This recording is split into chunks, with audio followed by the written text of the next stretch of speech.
बोल काहीतरी. हे माझ्याकडे वाढदिवसाच्या हार्दिक शुभेच्छा.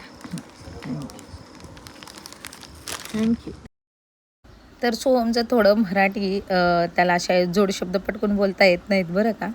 हे इंग्लिश मिडियमचा परिणाम आहे. आज होता माझा वाढदिवस आणि ह्या दोघांनी हे अशी काही सरप्राईज माझ्यासाठी असे आणले होते. मध्यरात्री उठून त्याने मला छान असं फुलांचं गुच्छ, डेअरी मिल्क चॉकलेट वगैरे दिलं आणि हे माझ्यासाठी काहीतरी नवीनच होतं.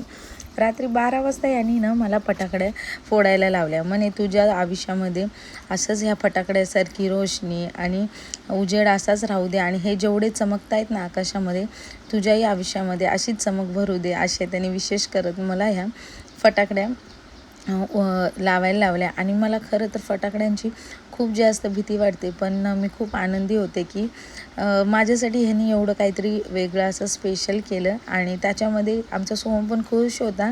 माझ्यापेक्षा त्याला जास्त एक्साइटमेंट होती की आज ना आईचा वाढदिवस आहे आणि तो ना अक्षरशः 12 वाजेपर्यंत असाच जागा राहिला होता. त्यानंतर ना मस्तपैकी असं म्हणजे हे आता हा दुसऱ्या दिवशीचा म्हणजे 12च्या नंतर रात्रीचा तयार वगैरे झालेली होते मी. आणि ह्यांनी केक वगैरे आणलेला, केक कटिंग वगैरे करायचा होता आणि हा गिफ्ट ड्रेस जो आहे ना ह्यांनीच गिफ्ट दिलता. छोटंसं सेलिब्रेशन केलं का आणि मस्तपैकी इकडं केक कट केला. आणि आता मला ना असं जास्त काय म्हणतात मोठं असं सेलिब्रेशन करायचं वगैरे ना अजिबात मनच नव्हतं.